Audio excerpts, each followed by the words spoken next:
नमस्कार, आप देख रहे सिटी पोस्ट लाइव और मैं हूं आपके साथ नेहा मिश्रा। अभी महागठबंधन में क्या कुछ चल रहा है, आइए इस पर बातचीत करते हैं।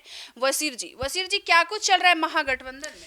देखिए, महागठबंधन में कुछ ठीक नहीं है। मुकेश सहनी की खबर थी कि वो चुनाव लड़ सकते हैं अपने स्थानीय सीट से गौरा बौराम से, लेकिन अब वो चुनाव नहीं लड़ेंगे। अब जो है वो अपने उम्मीदवारों के लिए चुनावी प्रचार करेंगे। तो 15 सीट जो है मुकेश सहनी को मिला है और खबर थी कि उनको राज्यसभा सीट पर मनाया गया है, उनको राज्यसभा भेजा जाएगा, लेकिन राज्यसभा के लिए मुकेश सहनी तैयार नहीं हुए हैं। उनकी डील जो है 2 एमएलसी और अगर सरकार महागठबंधन की बनती है तो डिप्टी सीएम का ऑफर, यानी डिप्टी सीएम का पद और 2 एमएलसी सीट और 15 सीट जो है बिहार विधानसभा के चुनाव में। तो मुकेश सहनी जो है खुद चुनाव नहीं लड़ेंगे। इससे पहले 2020 में वो चुनाव लड़े थे, हार गए थे, और जब भी लोकसभा का चुनाव होता है तो 2019 में उन्होंने खुद चुनाव लड़ा था, फिर भी हार गए थे, और 2024 में वो चुनाव खुद नहीं लड़े थे। लेकिन अब जो है फिर से एक बार फैसला किया है कि वो चुनाव नहीं लड़ेंगे। तो मुकेश सहनी की डील जो है लास्ट तक फंसी हुई थी। कल भी उन्होंने कई बार प्रेस कॉन्फ्रेंस करके ऐलान करना चाहा, लेकिन उनको जो है रोक दिया गया।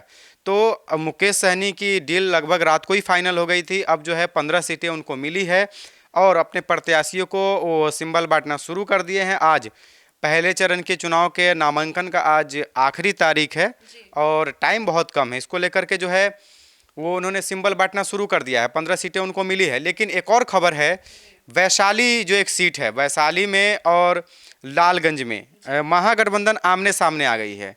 एक तरफ मुन्ना शुक्ला की बेटी को आरजेडी ने राबड़ी आवास बुला करके टिकट दिया है। वहाँ से पहले से ही कल कांग्रेस की जो लिस्ट आई 48 प्रत्याशियों की, उसमें उस सीट पर कांग्रेस ने भी अपना उम्मीदवार उतारा है। तो ये महागठबंधन में ही एक ही सीट पर दो, यानी कांग्रेस और आरजेडी से तो मुश्किल होगी।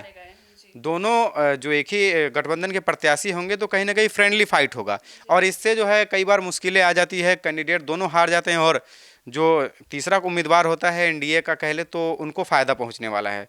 तो कहीं ना कहीं मुकेश सहनी की जो सीट हॉट सीट जो थी, उनकी जो मांग थी, वो सीट को वो चाहते थे, लेकिन हॉट सीट जब बनती, जब वो चुनाव लड़ते, तो वो सीट से वो चुनाव नहीं लड़ रहे हैं और उस सीट से वो किसी और को चुनाव लड़ा रहे हैं। तो मुकेश सहनी की खबर है, और प्लस में महागठबंधन में जो एक एक सीट पे जो है उम्मीदवार राजद और कांग्रेस दोनों उतार रही है। तो ये कहीं ना कहीं महागठबंधन में सब कुछ अभी ठीक नहीं चल रहा है। कहने को तो सब कुछ ठीक है। सबसे पहले एनडीए के 243 उम्मीदवार का जो नाम है वो आ चुका है। नामांकन भी लगभग पहले फेज के जो प्रत्याशी हैं सब नामांकन दाखिल कर चुके हैं। लेकिन महागठबंधन में जो है अभी भी कुछ न कुछ पेच सुलझा नहीं है, और इसका नतीजा आप देख सकते हैं कि लालगंज में मुन्ना शुक्ला की बेटी को आरजेडी टिकट दे दी थी, क्योंकि उससे पहले ही कांग्रेस ने भी टिकट दे दिया था एक कैंडिडेट को कांग्रेस के खाते से। तो अब देख सकते हैं राबड़ी आवास पर बुलाया जाता है, बुला करके टिकट दिया जाता है। इससे पहले मुन्ना शुक्ला की जो बेटी है वो आरोप लगा रही थी कि मुझे मेरा टिकट जो है काट दिया गया है तेजस्वी यादव के कारण। तेजस्वी यादव पर वो आरोप लगाई थी और महागठबंधन पर भी आरोप लगा रही थी।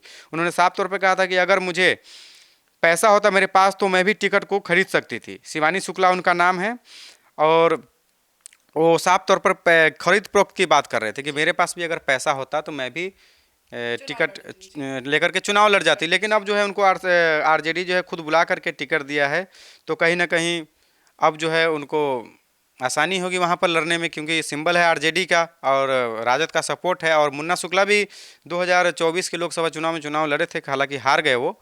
लेकिन अब जो है महागठबंधन में खुद एक प्रत्याशी दूसरे प्रत्याशी के साथ आमने सामने हैं, और मुकेश सहनी खुद नहीं चुनाव लड़ रहे थे। इसके पीछे कोई ना कोई बहुत बड़ा कारण है। मुकेश सहनी आने वाले दिनों में खुलासा करेंगे। अभी तो वो कह रहे हैं कि मेरे प्रत्याशियों के लिए मुझे प्रचार करना है, चुनावी प्रचार में जाना है अलग अलग जगहों पे। महागठबंधन के प्रत्याशियों के लिए भी वो प्रचार करेंगे, तो इसके लिए वो चुनाव नहीं लड़ेंगे। लेकिन जब सरकार बनती है तो डिप्टी सीएम जो है मुकेश सहनी को चाहिए।